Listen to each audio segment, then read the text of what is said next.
जय हिंद दोस्तों, AKY destination coaching classes में एक बार फिर से आपका स्वागत है। जैसा कि मैंने हिंदी का पेपर सॉल्व किया था तो आप लोगों ने बहुत अच्छे से उसको रिस्पांस दिया था, मुझे बहुत अच्छा लगा।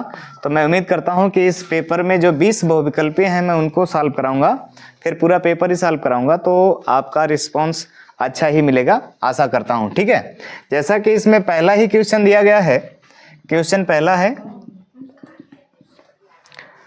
हाँ, संख्याओं 96 और 404, 96 और 404 के HCF हमको प्राप्त हैं। HCF हमको प्राप्त है, HCF है 4, तो LCM ज्ञात करना है। ठीक है, तो LCM ज्ञात करने के लिए आपको इसका एक फार्मूला पता होगा, पहली संख्या गुणे दूसरी संख्या, पहली संख्या गुणे दूसरी संख्या बराबर HCF गुणे LCM। ठीक है, HCF गुणे LCM, ये फार्मूला आप लगाओगे, तुरंत इस सवाल को हल करोगे, मान निकल के आ जाएगा। ठीक है, चलिए इसको रखते हैं। तो हम पहली संख्या लेते हैं 96 और दूसरी संख्या है 404, बराबर हमारा HCF है 4 गुणे LCM हमको ज्ञात करना है। ठीक है, चलिए 4 इधर गुणा इधर आएगा तो भाग हो जाएगा, 96 गुणे 404 बटे में 4 बराबर LCM।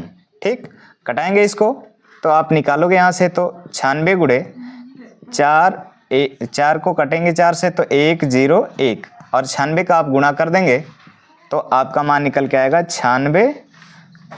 ठीक है, और 96। ठीक, यानी LCM आपका प्राप्त हुआ 96 यानी 9696। ठीक है, तो इसमें आपका तीसरा विकल्प है और तीसरा विकल्प सही है। ठीक है, जैसा कि आप देख पा रहे होंगे कि सॉरी चौथा विकल्प है, तीसरा नहीं है, चौथा विकल्प है और चौथा विकल्प सही है। ठीक है, अभी हाल ही में एक रिजल्ट आया है, राष्ट्रीय आय आधारित योग्यता परीक्षा, जिसमें एक बच्चा मेरा धीरेन्द्र कुमार बिंद ने टॉप किया है पूरे गाजीपुर जिले में। ठीक है, तो गाजीपुर जिले में टॉप किया है, फर्स्ट रैंक लाया बच्चा 147 नंबर के साथ।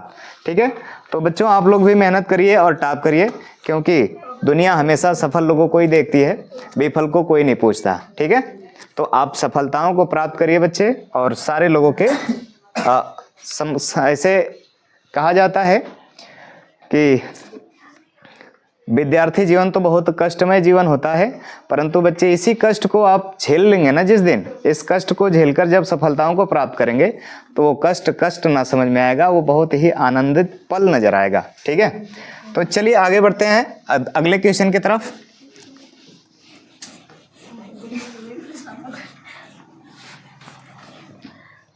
क्वेश्चन नंबर 2 हमारा है, क्वेश्चन नंबर 2 है हमारा, बिंदु 2,5 की मूल बिंदु से दूरी। ठीक है, तो मूल बिंदु से दूरी क्या है बच्चों? तो मूल बिंदु आप जानते हो होता है इसका निर्देशांक 0,0। ठीक है, तो आप इससे इस बिंदु की दूरी ज्ञात करनी है हमको। तो हम मान लेते हैं कि ये हमारा एक बिंदु है 2,5 और यहाँ पे मान लेते हैं कि मूल बिंदु हमारा 0,0। इनके बीच क्या दूरी है? x1 y1 x2 y2। ठीक है, तो दो बिंदुओं के बीच की दूरी का फार्मूला होता है d बराबर अंडर रूट में x1 माइनस x2 का होल स्क्वायर, आप x2 को आगे भी कर सकते हो, प्लस y1 माइनस y2 का होल स्क्वायर। ठीक है, यहाँ पे चाहेंगे तो आप y2 को आगे भी कर सकते हैं। चलिए मान रखते हैं, x1 का मान हमारा है 2, x2 का मान है 0, इसका होल स्क्वायर, प्लस y1 का मान है हमारा 5 और y2 का मान है 0 का होल स्क्वायर। ठीक है, चलो इसको हल कर देते हैं। तो ये 2 का वर्ग हो गया और ये 5 का वर्ग। ठीक, 2 का वर्ग हो गया 4, 5 का वर्ग हो गया 25, अर्थात हमारा अंडर रूट में आ गया 29 मात्रक, मात्रक या इकाई। इसमें मात्रक ही दिया है, अर्थात इसमें जो आप देख पा रहे होंगे कि विकल्प सी आपका सही है, 29 मात्रक अंडर रूट में है। ठीक है, आगे बढ़ते हैं अगले क्वेश्चन में। आपका तीसरा इसमें विकल्प सही होगा क्वेश्चन नंबर 2 का। तीसरा क्वेश्चन को देखते हैं, तीसरा क्वेश्चन क्या कहता है। ठीक है, उम्मीद करते हैं कि आपको एक एक क्वेश्चन क्लियर हो पा रहे होंगे। चलिए, तीसरा क्वेश्चन है सिंपल, बहुत आसान, जितनी बातों को मैंने बताया था पेपर में सेम प्रश्न वही आए हुए हैं बच्चों। और हम बार बार आप लोगों से यही अपील करते हैं कि बोर्ड के एग्जाम में क्वेश्चंस इजी टू मॉडरेट होते हैं, अर्थात आसान से थोड़ा थोड़ा ऊपर की तरफ बढ़ते जाते हैं। ठीक है, तो बिल्कुल रिलैक्स होकर आप लोग अगर इस पेपर को हल किए होंगे तो बड़े आसानी से सारी बातें क्लियर हो गई होंगी। करनी में 2 + 10 45 अंश का मान। ठीक है, का मान होगा। तो कर्ण में 2 का मान तो हमको दिया ही है, प्लस 10 45 अंश का मान होता है 1। आप देख लेंगे कि क्या कर्ण में 2 का मान तो नहीं ना विकल्प में रखा है। अगर इतना होगा तो यही हमारा आंसर है। अगर इसका मान रख के हल कर दिया होगा तो मान रख लेंगे। बिल्कुल इसी को दिया हुआ है बच्चे, इसमें भी विकल्प सी सही है आपका। ठीक है, और यही हमारा आंसर है। ठीक, आते हैं क्वेश्चन नंबर चौथे की तरफ। क्वेश्चन नंबर 4, क्वेश्चन नंबर 4 दिया है सेक स्क्वायर ए माइनस टेन स्क्वायर ए। ये तो सर्वसमीका का फार्मूला है बच्चों, सेक स्क्वायर ए माइनस टेन स्क्वायर ए। त्रिकोणमिति के सर्वसमीका का ये फार्मूला होता है और इसके बराबर होता है 1। और आपका आंसर भी इसमें एक ही है, पहला विकल्प इसमें सही है। ठीक है, यही हमारा आंसर भी है। ठीक, उम्मीद करते हैं कि आप बातों को समझ पा रहे होंगे। आते हैं क्वेश्चन नंबर 5वें पर। थोड़ा सा स्पीड बढ़ा के चलते हैं ताकि और भी क्वेश्चन सॉल्व कराने हैं। 2x + 3y = 11। ठीक है, और इसमें दिया है x बराबर क्या 1, अर्थात x जहाँ है वहाँ पे 1 का मान रखा जाएगा। रखने पर देखते हैं y का मान क्या आता है, y हमको ज्ञात करना है। ठीक है, तो 2 × 1 + 3y = 11। ठीक है, तो 2 का 1 में गुणा होगा तो 2 + 3y = 11। इधर से घट जाएगा तो 3y = 11 - 2, 3y = 9। 3 से कटेगा तो 3 × 3 = 9 यानी y = 3। ठीक है, अर्थात इसमें आपका दूसरा विकल्प सही है। आंसर आपका हो जाएगा 3। ठीक, प्लस कर देते हैं, माइनस खींचा गया है। ठीक, ये हमारा है आंसर, इसका बराबर 3। ठीक है, इसमें दूसरा विकल्प सही होगा। ठीक, बात क्लियर हो पा रही होगी। ठीक, आते हैं इसको मिटाकर आगे बढ़ते हैं क्वेश्चन नंबर 6वें पर। और क्वेश्चन 6वें को सॉल्व करके देखते हैं बच्चों क्या कहता है क्वेश्चन नंबर 6वां। हाँ, क्वेश्चन 6 जो है आपका ये दिया हुआ है समांतर श्रेणी 21 18 15 ... और पूछ रहा है कि कौन सा पद -81 होगा। ठीक है, तो मान लेते हैं कि n वां पद 81 होगा, tn बराबर -81। ठीक है, और n का मान हमको ज्ञात करना है तो tn की जगह पे हम -81 रखेंगे। तो हम जानते हैं इसका पहले फार्मूला रख लेते हैं, tn बराबर a + n - 1 × d, जहाँ a है हमारा पहला पद, d है हमारा सर्वांतर। तो a बराबर हमारा 21 है और d बराबर 18 - 21 बराबर -3 हमको प्राप्त होगा।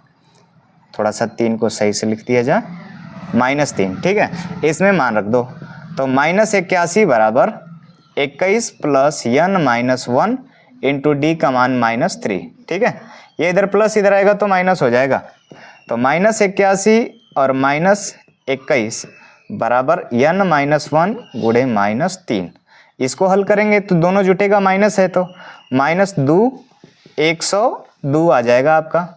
ठीक है, और इसको जब यहाँ से कटाया जाएगा n - 1 × -3, माइनस से माइनस पहले ही कैंसिल कर दो, 3 को नीचे लेके आ जाओ। 102/3 बराबर n - 1। इसको कटाते हैं, 3 × 3 = 9 और 3 × 4 = 12 बराबर n - 1। इधर 1 है, इधर आएगा तो प्लस हो जाएगा। तो 34 + 1 बराबर n, यानी 35 बराबर n। अर्थात इस सारणी में ऐसे ही 35 पद लिखेंगे तो 35वें पद का मान 35वें पद का मान -81 होगा। ठीक है, ये हमारा इसका आंसर हो जाएगा 35वां पद। इसमें से आपका विकल्प नंबर सी सही है बच्चों, यही हमारा आंसर हो जाएगा। ठीक है, उम्मीद करते हैं कि आप समझ पा रहे होंगे। आगे बढ़ते हैं। अगर जो क्वेश्चन समझ में ना आए स्क्रीनशॉट लेते रहेंगे, बाद में उसको एक बार देख लेंगे। ठीक है, चलिए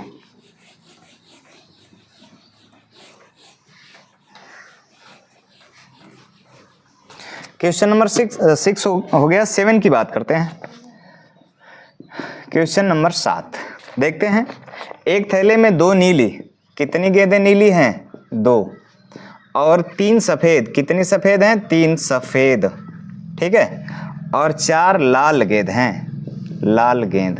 ये सब गेंद हैं, गेंद। ठीक है, तो थैले में कुल गेंदों की संख्या, थैले में कुल गेंद। ठीक है, थैले में कुल गेंद होंगी 2 + 3 + 4 अर्थात 9 गेंद। ठीक है, कितनी गेंद 9 गेंद। अब हमको प्रायिकता पूछ रहा है कि इस थैले में से एक यादृच्छा निकाली जाती है गेंद, ठीक है, तो लाल गेंद नहीं होंगी, मतलब भाई 4 नहीं होगी।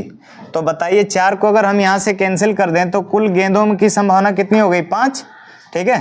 तो हम 5 गेंदों में से देखेंगे कि लाल तो नहीं है, हमारा लाल को निगलेक्ट करना है, या तो सफ़ेद हो सकती है या तो नीली हो सकती है, ठीक है। लेकिन ये नहीं पूछा है कि सफ़ेद निकालना है कि नीले निकालना है। तो हम जानते हैं कि जब संभावनाओं की बात होगी तो इन दोनों में से कोई भी आ सकता है। तो हम यहाँ दोनों की संख्याओं को जोड़ देते हैं, तो इसकी प्रायिकता हो जाएगी 3 2 5, अब बटे में कुल गेंदों में से निकालना है तो हमारा आ जाएगा 9। यही हमारा आंसर हो जाएगा 5/9। इसमें पहला ही विकल्प सही है, ठीक है। चलिए क्वेश्चन नंबर 8वें की बात करते हैं। क्वेश्चन नंबर 8वां है कि किसी घटना के अवश्य घटित होने की प्रायिकता होगी। आप जानते हो प्रायिकता 1 से बड़ी नहीं हो सकती, ठीक है, और 0 से छोटी नहीं हो सकती। 0 और 1 के बीच में ही प्रायिकता की कुल घटनाएं होती हैं। लेकिन पूछ रहा है, यहाँ संभावना की बात नहीं कर रहा है, यहाँ पे अवश्य घटित होने की संभावना की बात हो रही है। तो अवश्य घटित होने की संभावना की नहीं। तो जब किसी घटना का अवश्य घटित होने की प्रायिकता पूछी जाती है तो इसका आंसर मिलता है हमारा 1, ठीक है। और इसमें डी वाला विकल्प सही है आपका, डी वाला आंसर आपका सही है 1, ठीक है। आगे बढ़ते हैं, क्वेश्चन नंबर 9 को देखते हैं। चलिए अगला क्वेश्चन है आपका 9वां, और देखते हैं कि 9वां क्वेश्चन क्या कहता है। क्वेश्चन नंबर 9, ठीक। क्वेश्चन नंबर 9 दिया है कि चित्र में ABCDE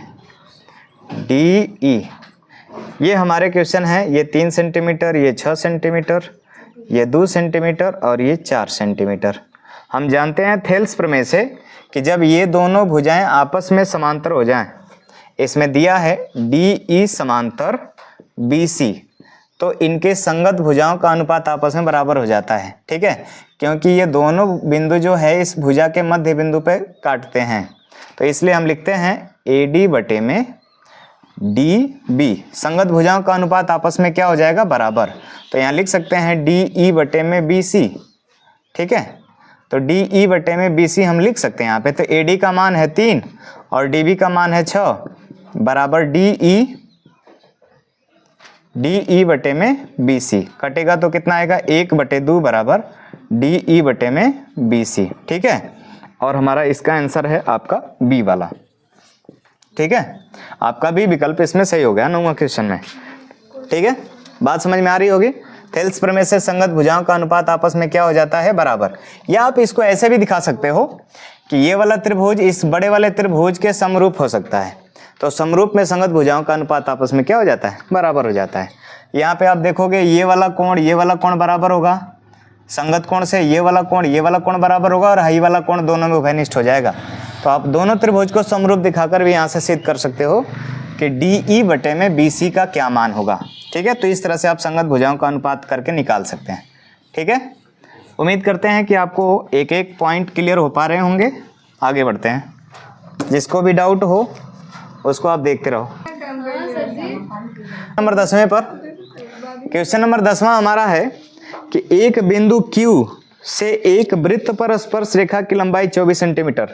एक वृत्त है बच्चों और इसके बाहर कोई Q बिंदु है, ठीक है, तभी तो स्पर्श रेखा खींची जाएगी, ठीक। और इसकी लंबाई दिया है 24 सेंटीमीटर, और हम लेते हैं Q से केंद्र, मान लो ये वृत्त होगा तो इसका कोई ना कोई केंद्र तो होगा ना, केंद्र O, इसकी लंबाई दिया है 25 सेंटीमीटर, ठीक है। तो वृत्त की त्रिज्या, मतलब कि हमको जरूरी नहीं है कि त्रिज्या इधर ही खींच के लेंगे, त्रिज्या आप यहाँ भी खींच सकते हो। तो यहाँ से आप मान लो इसको P, तो POQ बन गया एक समकोण त्रिभुज, क्योंकि स्पर्श रेखा पर केंद्र से मिलाने वाली त्रिज्या लंब होती है, ठीक है। तो जब लंब होती है तो ये हो गया हमारा सबसे बड़ी भुजा इस त्रिभुज में हो गई कर्ण, और ये हो गया आधार, और ये हो गया लंब, ठीक है। तो हम निकालेंगे पाइथागोरस प्रमेय से, पाइथागोरस प्रमेय से, पाइथागोरस प्रमेय से निकालेंगे तो कर्ण का वर्ग बराबर लंब का वर्ग प्लस आधार का वर्ग। कर्ण हमारा 25 है तो 25 का वर्ग, लंब हमारा ज्ञात करना है, लंब को रहने दो, आधार है 24, 24 का वर्ग, 25 का वर्ग होता है 625 बराबर लंब का वर्ग प्लस आधार का वर्ग 576, ये घट जाएगा 625 माइनस 576 बराबर लंब का वर्ग, घटाएंगे तो आ जाएगा एक सेकेंड, 15 में से 6 गया 9 और यहाँ हो गया 11 में से 7 गया 4, 49 बराबर लंब का वर्ग, इधर वर्ग इधर आएगा तो वर्गमूल, अंडर रूट में 49 बराबर लंब, तो इसका वर्गमूल आ जाएगा 7 सेंटीमीटर बराबर लंब, अर्थात वृत्त की जो त्रिज्या होगी वो आ जाएगी 7 सेंटीमीटर। ठीक है, पहला ही इसमें विकल्प सही है। ठीक, बढ़ते हैं अगले क्वेश्चन की तरफ, मिटा दें इसको। उम्मीद करते हैं कि आपको समझ में आ गया होगा, जो चित्र समझ गया होगा वो आसानी से लगा लेगा बच्चों। चलिए अगले क्वेश्चन की तरफ बढ़ते हैं, और क्वेश्चन नंबर 11 दिया हुआ है, त्रिज्या 6 सेंटीमीटर, त्रिज्या 6 सेंटीमीटर, थीटा का मान है 30 अंश, तो संगत चाप की लंबाई, चाप की लंबाई ज्ञात करनी है। ठीक है, चाप की लंबाई आपको ज्ञात करनी है, तो चाप की लंबाई का सूत्र होता है, चाप की लंबाई का सूत्र होता है थीटा बट्टे के 180 गुणे पाई आर, एक सेकेंड, पाई आर। ठीक है, मान रखते हैं, पाई के रूप में मान निकालना है तो पाई को कुछ नहीं रखेंगे, थीटा का मान है हमारा 30 बट्टे में 180 गुणे पाई गुणे आर का मान है हमारा 6, 1 0 से 1 0 कट गया, 3 6 18, 6 से 6 कट गया, क्या आ गया पाई सेंटीमीटर। आपका दूसरा विकल्प सही है बच्चों, बी वाला विकल्प आपका सही है। ठीक, चलिए आगे बढ़ते हैं क्वेश्चन नंबर 12वें पर। ठीक है, समझ में आया होगा ये। चलिए क्वेश्चन नंबर 12 देखते हैं हम कि क्वेश्चन नंबर 12 में क्या बताया गया है।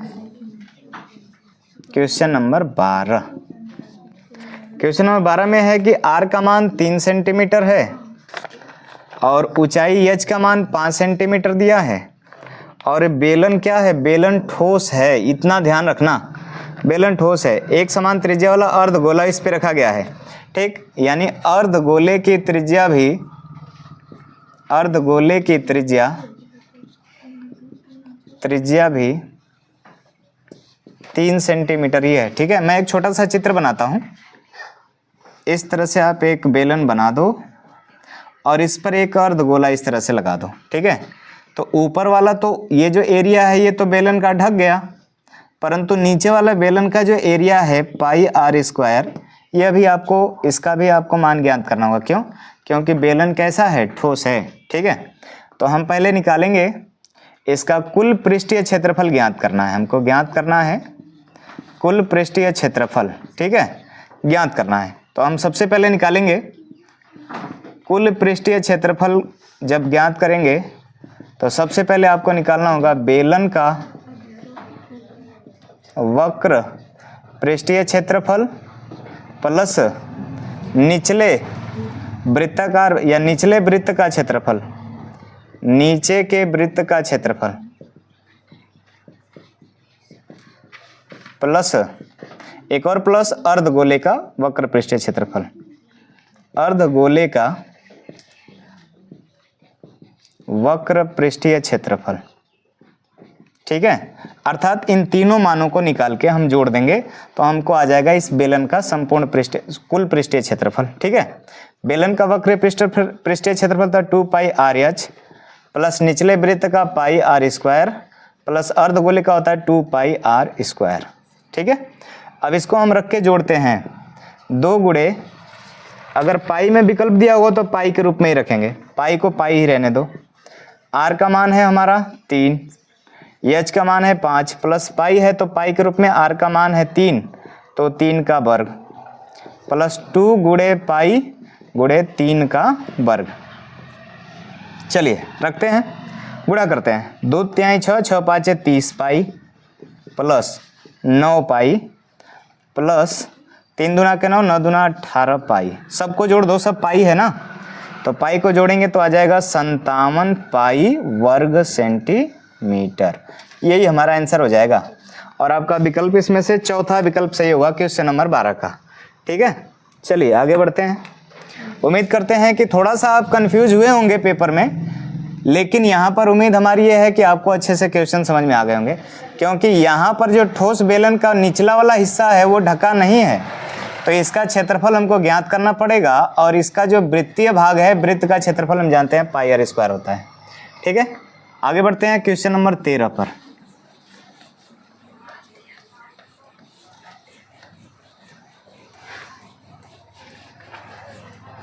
क्वेश्चन नंबर 13 की बात करते हैं। क्वेश्चन नंबर 13 तो आपको बस केवल दिमाग लगाना है, आ जाएगा बच्चों, सिंपल सा क्वेश्चन। एक वृत्त की स्पर्श रेखा के स्पर्श बिंदु को, एक वृत्त है, इस पर एक स्पर्श रेखा खींचा हमने, यह है स्पर्श रेखा, स्पर्श रेखा, और इसके स्पर्श रेखा पर स्पर्श बिंदु जो है उसको केंद्र से मिला दिया गया। ठीक है, तो ये केंद्र से मिला है तो ये त्रिज्या न हो गई जी आर। ठीक, तो इस प्रकार स्पर्श बिंदु पर स्पर्श रेखा का त्रिज्या के साथ बना कोण, तो त्रिज्या के साथ बना कोण लंब होता है, 90 अंश होता है। ठीक है, तो इसमें ए विकल्प आपका सही होगा, 90 डिग्री। ठीक है, चलिए आगे बढ़ते हैं। क्वेश्चन नंबर 14, चलिए यहाँ हो जाएगा क्वेश्चन नंबर 14। क्वेश्चन नंबर 14 की बात करते हैं बच्चों।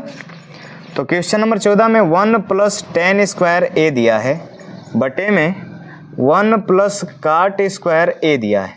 ठीक है, चलो इसको देखते हैं। ये सर्वसमीका का फार्मूला है बच्चों कि 1 + tan स्क्वायर ए बराबर होता है sec स्क्वायर ए, और ये भी सर्वसमीका का फार्मूला है कि 1 + cot स्क्वायर ए बराबर होता है कोसेक स्क्वायर ए। अब इसको हम साइन कास के रूप में तोड़ दें, तो कॉस को एक सेक के रूप में लिखा जाता है, तो 1/cos स्क्वायर ए यहाँ पे लिखा जा सकता है। सेक को तोड़ेंगे तो, कोसेक को तोड़ेंगे तो 1/sin स्क्वायर ए भी लिखा जाता है। अब ये बटे का बटा है तो पलट जाएगा, तो sin स्क्वायर ए बटे में cos स्क्वायर ए। इसको हल करेंगे तो आ जाएगा tan स्क्वायर ए। यही हमको लाना था। ठीक है, इसमें आपका चौथा विकल्प सही होगा, tan स्क्वायर ए। ठीक, आगे बढ़ते हैं। क्वेश्चन नंबर 15 की बात करते हैं।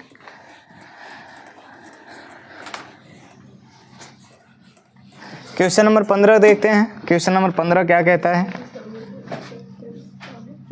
क्वेश्चन नंबर 15,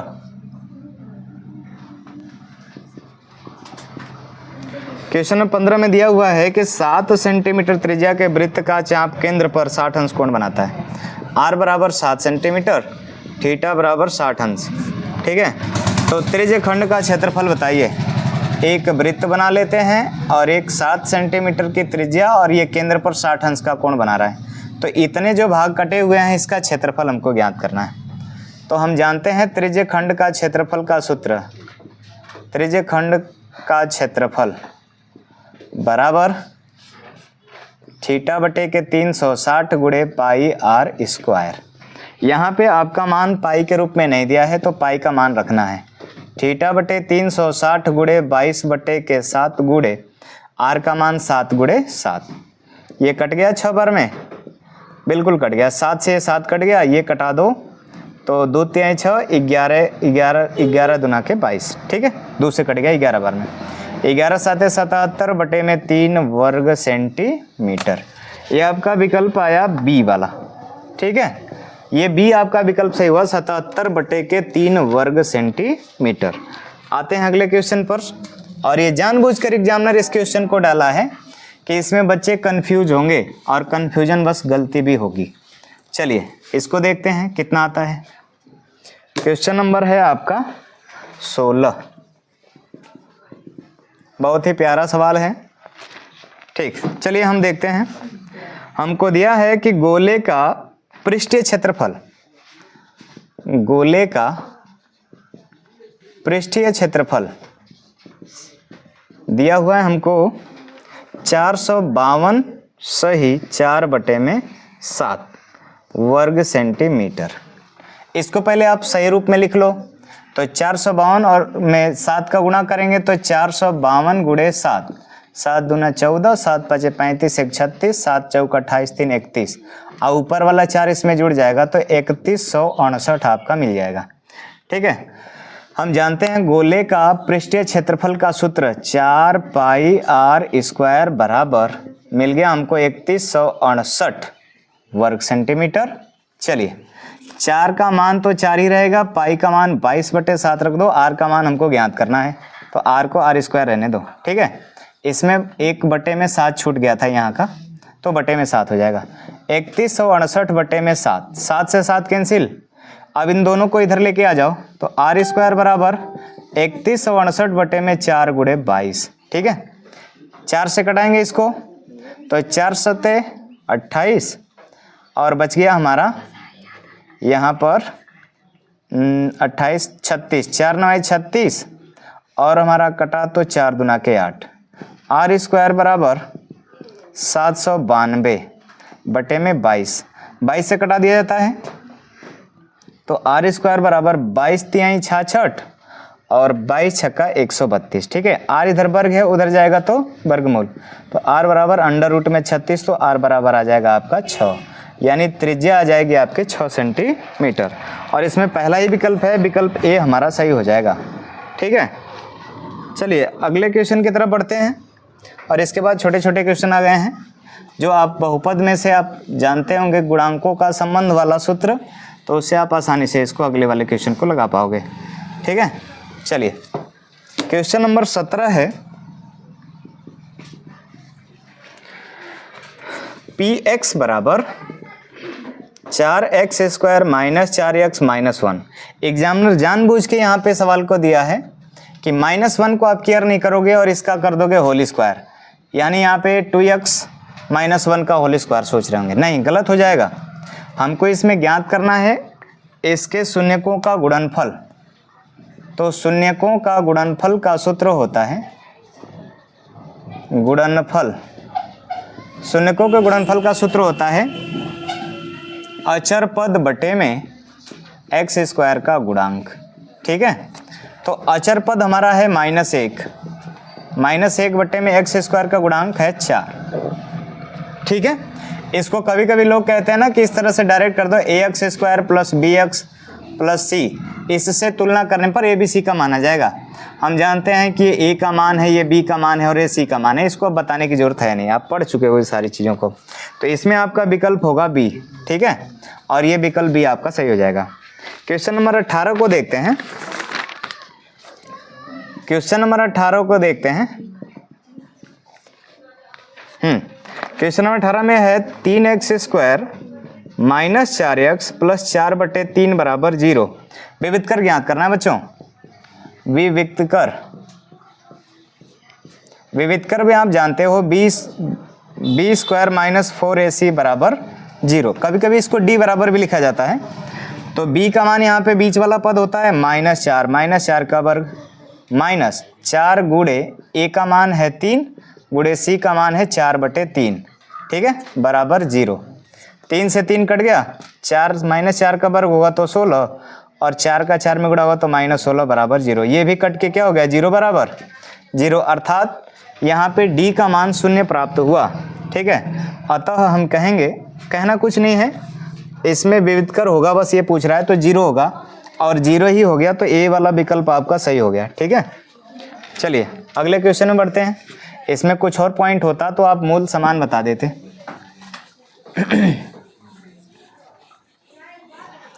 क्वेश्चन नंबर 18 की बात करते हैं। क्वेश्चन आपका 18वां क्वेश्चन में आपका है बच्चों, सॉरी 18 तो हो गया ना, 18 हो गया। क्वेश्चन नंबर 19 की बात करते हैं। क्वेश्चन नंबर 19, क्वेश्चन नंबर 19 में देखते हैं, हमको सारणी बना के दिया हुआ है और इस सारणी से हमको माध्य ज्ञात करना है, ठीक है। एग्जामिनर टाइम टेकिंग सवाल को इसमें दिया है, वर्ग अंतराल, ठीक, और बारंबारता। टाइम टेकिंग के लिए सवाल दिया है कि आपका समय जाएगा इसमें 0 से 4, लेकिन होता ये सवाल बहुत ही आसान पैटर्न वाला है। 4 से 8, 8 से 12, 12 से 16 और 16 से 20, ठीक है। इसमें 4, इसमें 6, इसमें भी 6 और इसमें 5, इसमें 4, ठीक है। चलिए अब इसकी सारणी बनाते हैं, एक लांग वाली।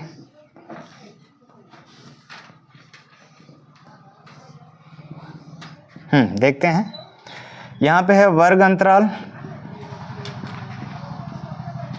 यहाँ पे है बारंबारता, और यहाँ पर आप निकाल सकते हो मध्यमान। तो पहले इसको हम देखते हैं इस सारणी में। 0 से 4, 4 से 8, 8 से 12, 12 से 16, 16 से 20। ठीक है, बारंबारता में 4, 6, 6, 5, 4। ठीक है, अभी इसका मध्यमान हमको ज्ञात करना है, तो छोटा सा यहाँ पे 2 भाग कर लेते हैं, मध्यमान। ठीक है, तो मध्यमान में इस दोनों को जोड़ेंगे, निम्न सीमा प्लस उच्च सीमा बटे में 2, तो 0 में 4 जोड़ेंगे तो 2 हो जाएगा। इसमें जोड़ेंगे तो 8 4 12, 12 में 2 से भाग देंगे तो 6 आ जाएगा। अर्थात अब दोनों में अंतर देख लो, 4 का अंतर है तो 4 4 का अंतर बढ़ाते जाओ, 10, 14, 18। ये हो गया हमारा x और ये हो गया हमारा f। सॉरी, ये हमारा f है और ये हमारा x है, f और ये हमारा x। तो अब यहाँ पे fx निकाल लिया जाए।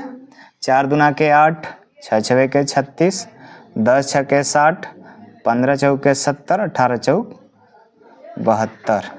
तो यहाँ हो जाएगा हमारा सिग्मा fx और यहाँ पर हो जाएगा हमारा सिग्मा f। ठीक है, इसको जोड़ेंगे तो देखते हैं कि सिग्मा fx कितना आता है। इसको जोड़ने पर 8 6 14, 14 2 16 को 6, हासिल 1, 7 7 14, 14 6 20, 3 23, 23 1 24, 246। और इसको जोड़ेंगे तो आ जाएगा 25, 6 4 10, 10 5 15, 6 21 4 25। ठीक है, अब हम माध्य बराबर लिखेंगे, तो माध्य बराबर सिग्मा fx बटे के सिग्मा f। ठीक, अब इसमें हम केवल भाग देंगे तो आ जाएगा 246 बटे के 25। इसको घटाएंगे तो 25 9 225। आज समथिंग में आ गया तो आप विकल्प से भी मैचिंग कर सकते हो। 9.84 आपका आंसर आ जाएगा। ठीक है, और विकल्प नंबर सी आपका सही हो जाएगा। ठीक है, उम्मीद करते हैं कि एक एक क्वेश्चन को आप बारीकी से समझ पा रहे होंगे और सारे लोग पेपर की खोपड़ी में छेद करके आए होंगे। ठीक है, चलिए आगे बढ़ते हैं क्वेश्चन नंबर 20 में। आप लोगों को हम बार बार कहते हैं बच्चों, समझाते हैं कि आप लोग अच्छे से पढ़े होंगे ना तो बोर्ड के एग्जाम में बहुत कन्फ्यूजन नहीं होता। चलिए देखते हैं क्वेश्चन नंबर 20। क्वेश्चन नंबर 20 की बात करते हैं। तो क्वेश्चन नंबर 20 में दिया है कि निम्नलिखित सारणी का माध्यिका वर्ग बताइए। निम्नलिखित सारणी का माध्यिका वर्ग, अर्थात किस वर्ग अंतराल से आप माध्यिका ज्ञात करोगे। ठीक है, यही हमको ज्ञात करना है। तो सारणी हम बनाते हैं।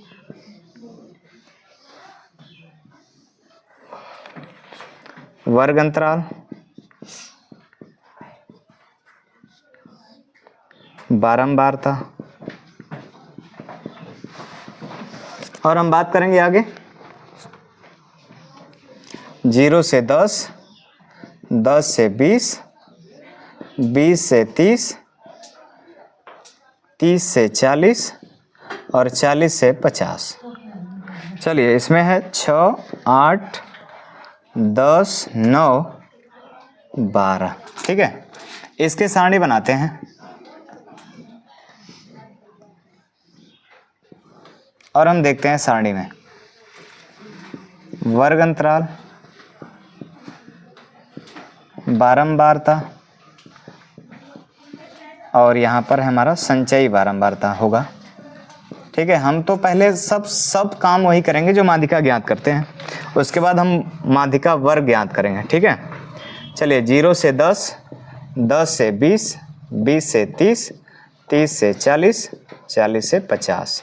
बारंबारता में हमको दिया है 6 8 10 9 12, और इसमें संचयी बारंबारता में निकालेंगे तो पहले में कुछ नहीं जोड़ा जाता, 6 रहता है, दूसरे में इसको जोड़ कर लिखा जाता है। 14, 10 जोड़ेंगे 24, 9 जोड़ेंगे 33, 12 जोड़ेंगे 45। अर्थात यहाँ पे जो हमारा यन का मान आता है ये भी 45 ही होना चाहिए, तभी ये मैच करेगा, तभी हमारा जोड़ सही होगा। ठीक है, तो आप इसको जोड़ लेंगे 45 होगा, और n बटे 2 का मान यानी 45 बटे के 2 करेंगे तो ये कट के आ जाएगा 22.5। अब हमको इसमें संचयी बारंबारता में देखना होगा कि 22.5 किस में आएगा, ठीक है। तो इसके सीध वाले वर्गांतर को ही हम कहते हैं माध्यिका वर्ग। तो माध्यिका वर्ग हो जाता है माध्यिका वर्ग बराबर आपका आ जाएगा, किस में है 24, तो आ रहा है 20 से 30 वाले में, अर्थात माध्यिका वर्ग हो जाएगा 20 से 30। ठीक है, बात क्लियर हो पा रही होगी। उम्मीद है कि आप बिल्कुल पेपर को अच्छे से सॉल्व करके आएंगे और 20 के 20 बहुविकल्पी हल करके आएंगे, ठीक है, और बटा नंबर पाएंगे। ठीक है।